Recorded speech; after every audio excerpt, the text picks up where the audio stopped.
Indiana Fever, and we are going to lie to you about injuries and take all of your money. Give me your money right now, all of you fans, you Caitlin Clark fans. Give me all your money right now. We come with Amber Cox, Kelly Crosskopf, Stephanie White, and the Indiana Fever mobsters. Give me your money. The Indiana Fever just told thousands of fans, "Give us your money," after people bought tickets expecting to watch play against Portland, only to arrive at the arena and see her sitting in street clothes during warm-ups. There was no advance warning and no clear injury listing until just 1 hour and 38 minutes before tip-off, when the Fever finally announced Clark was out with a back injury. And for frustrated fans, the worst part is this isn't even the first time the organization has handled things this way. She wasn't even on a damn injury report. She wasn't even on the injury report, y'all. She went from not being on the injury report to not playing in the game because of her back. This is ridiculous, man. This is absolutely ridiculous. It's a fireable offense. And the Indiana Fever should be ashamed of themselves for stealing from the people when Caitlin Clark would like. Just 24 hours before tip-off, the Indiana Fever released their official injury report, and Caitlin Clark was nowhere to be found. Despite missing practice the day before, the organization stayed completely silent while fans continued buying tickets, booking hotels, and making travel plans to Portland expecting to see the league's biggest star play. Then, at 5 p.m. on game day, the Fever finally announced Clark would be out with a back injury, long after thousands of fans had already spent their money and committed their time, making the timing look far more calculated than accidental. Yesterday, status report for tomorrow's game versus Portland. No injuries. No injuries. We fast forward to 1 hour before the game. Status update, Caitlin Clark back is out today. Y'all are full of you know what. That's bullshit right there. You mean to tell me y'all decided to let the people know 1 hour before the game? How did she go from not being on the injury report to being out with the back injury? You guys are liars. Y'all are scamming. This appears to violate the WNBA's injury reporting policy, which requires teams to disclose player availability ahead of time. WNBA fans never saw Caitlin Clark listed as questionable, only for her status to suddenly change from fully healthy on paper to out with back soreness shortly before tip-off. And when you look at the bigger pattern, the situation becomes even more questionable.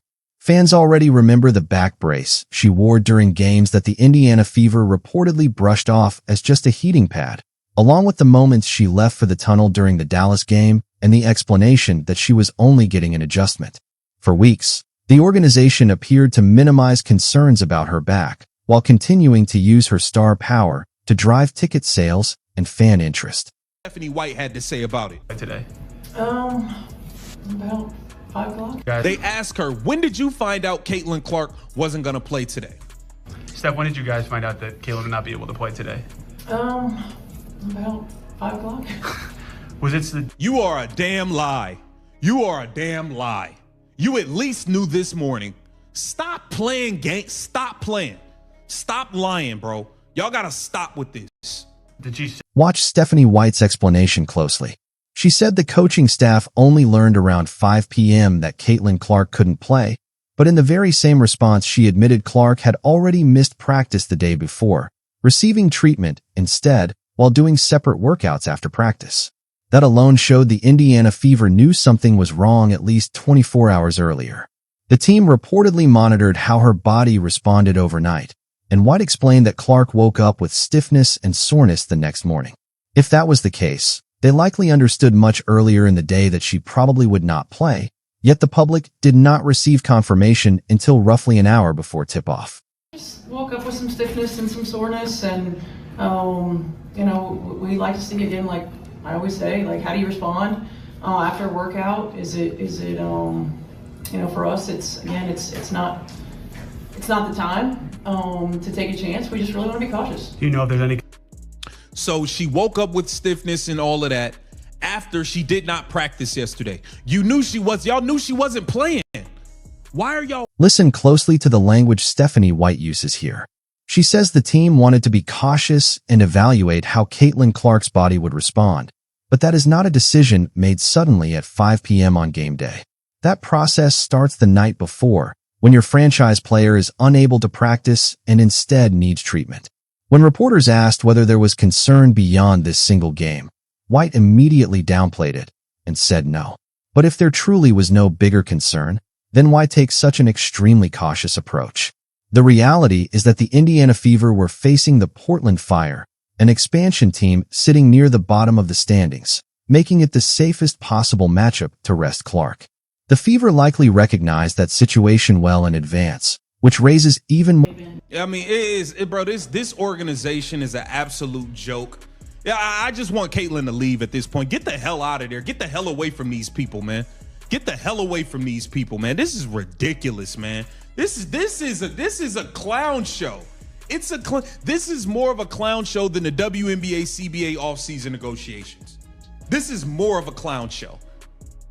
Take a look at this. The Indiana Fever announcing Caitlyn Clark. This has sparked another question that fans across social media are debating right now.